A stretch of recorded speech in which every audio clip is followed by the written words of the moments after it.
നമ്മുടെ ഓഡിയൻസ് ഏറ്റവും കൂടുതൽ സ്ത്രീകളാണ്. നമ്മുടെ വാട്സപ്പ് ഗ്രൂപ്പുകളുണ്ട് കുറേ, അതേപോലെ തന്നെ യൂട്യൂബ് ചാനലിലും അതേപോലെ ഫേസ്ബുക്ക്, ഇൻസ്റ്റാഗ്രാം ഇതിലൊക്കെ നമ്മൾ വാട്സപ്പ് നമ്പർ കൊടുക്കാറുണ്ട്.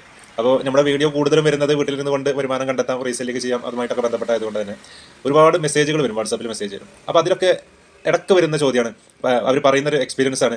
എന്നാൽ ഒരുപാട് ആളുകൾ യൂട്യൂബിലും ഇതിലും ഫേസ്ബുക്കിലൊക്കെ ഫോൺ തുറന്നാൽ കാണുന്നത് ഏറ്റവും കൂടുതലും സ്വന്തം ബിസിനസ്സും കാര്യങ്ങളൊക്കെ ചെയ്യുന്നതാണ്. ഡ്രസ്സിൻ്റെതും അതും അല്ലാത്ത ഫാൻസി കോസ്മെറ്റിക്സ് അങ്ങനെയുള്ള ഒരുപാട് വീഡിയോകൾ സ്വന്തമായിട്ട് തന്നെ ചെയ്യുന്ന ആളുകളുണ്ട്. ലേഡീസാണ് ഏറ്റവും കൂടുതൽ അങ്ങനെയുള്ള അതുമായിട്ട് റിലേറ്റഡ് ആയിട്ടുള്ള വീഡിയോകളും അത് ബിസിനസ്സൊക്കെ ചെയ്യുന്നത്.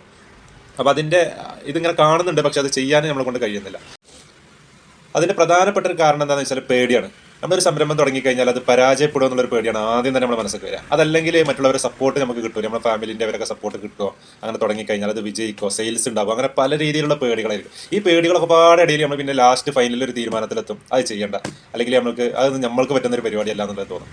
ഞാൻ എൻ്റെ ഒരു അനുഭവം പറയും. ഞാനൊരു 10 വർഷത്തോളമായിട്ട് വസ്ത്ര നിർമ്മാണ മേഖലയിലാണ് പ്രവർത്തിക്കുന്നത്. പക്ഷേ എൻ്റെ വൈഫ് ഇടയ്ക്കിടയ്ക്ക് നമ്മൾ പറയാറുണ്ട്, എന്തെങ്കിലുമൊക്കെ ഒരു വരുമാനം സ്വന്തമായിട്ടൊരു വരുമാനം ഒരു 10 രൂപ ഉണ്ടാക്കുമ്പോൾ അതൊരു രസമാണല്ലോ. കാരണം സ്വന്തം ആവശ്യങ്ങൾക്ക് അത് നമ്മുടെ തന്നെ പണം ഉപയോഗിച്ചാണ് നമ്മുടെ കാര്യങ്ങൾ ചെയ്യാന്ന് പറയുന്നത് ഒരു രസമാണല്ലോ. കാരണം അതൊന്നും ഭർത്താവിനോട് ചോദിക്കേണ്ട ആവശ്യമില്ല, നമ്മുടെ ഇഷ്ടത്തിന് സാധനങ്ങൾ വാങ്ങുക, അതൊക്കെ ഒരു രസമുള്ള കാര്യമാണല്ലോ.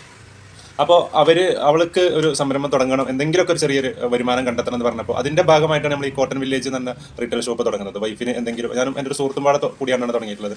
അപ്പോൾ അവർക്ക് രണ്ടുപേർക്കും, എൻ്റെ വൈഫിനും ആ സുഹൃത്തിൻ്റെ വൈഫിനും പാടെ സ്വന്തമായിട്ട് എന്തെങ്കിലും ഒരു വരുമാനം കണ്ടെത്തുക എന്നുള്ള രീതിയിലാണ് തുടങ്ങിയത്.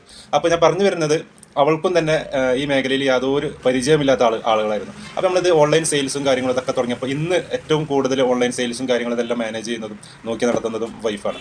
ഇപ്പോൾ കുറച്ച് ദിവസങ്ങളായിട്ട് റെസ്റ്റിലാണ്, പ്രഗ്നൻസിയുമായി ബന്ധപ്പെട്ട് റെസ്റ്റിലാണ്. പക്ഷേ ഇതുവരെ ഒരു വർഷത്തോളം അതിൻ്റെ എല്ലാ കാര്യങ്ങളും വാട്സപ്പ് ഗ്രൂപ്പുകളും കാര്യങ്ങളൊക്കെ നോക്കി നടത്തിയിരുന്നത് വൈഫാണ്.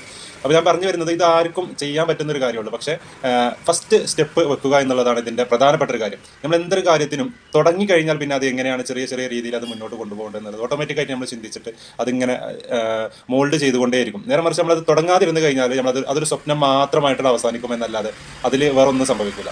അപ്പോൾ ഫസ്റ്റ് സ്റ്റെപ്പ് വെക്കുക എന്നുള്ളതാണ് ഇതിൽ പ്രധാനപ്പെട്ട കാര്യം. അത് പ്രൊഡക്റ്റ് എന്താണെന്നുള്ളത് നിങ്ങൾ ആദ്യം കണ്ടെത്തുക. അത് ചിലപ്പോൾ നിങ്ങൾക്ക് ഏറ്റവും ഇഷ്ടപ്പെട്ടത് വസ്ത്രങ്ങളാണെങ്കിൽ വസ്ത്രങ്ങൾ ചെയ്യുക, അതല്ലെങ്കിൽ വേറെ ഒരുപാട് പ്രൊഡക്റ്റുകളുണ്ട്, ഫാൻസി അതുപോലുള്ള ടോയ്സുകൾ, അങ്ങനെ നിങ്ങൾക്ക് ഏതാണ് പാഷനായിട്ടുള്ള സാധനങ്ങൾ, അതല്ലെങ്കിൽ നിങ്ങൾക്ക് ഏറ്റവും കൂടുതൽ അറിവ് ഏത് മേഖലയിലാണോ അതുമായിട്ട് ബന്ധപ്പെട്ട ബിസിനസ് തുടങ്ങുന്നതായിരിക്കും ഏറ്റവും നല്ലത്.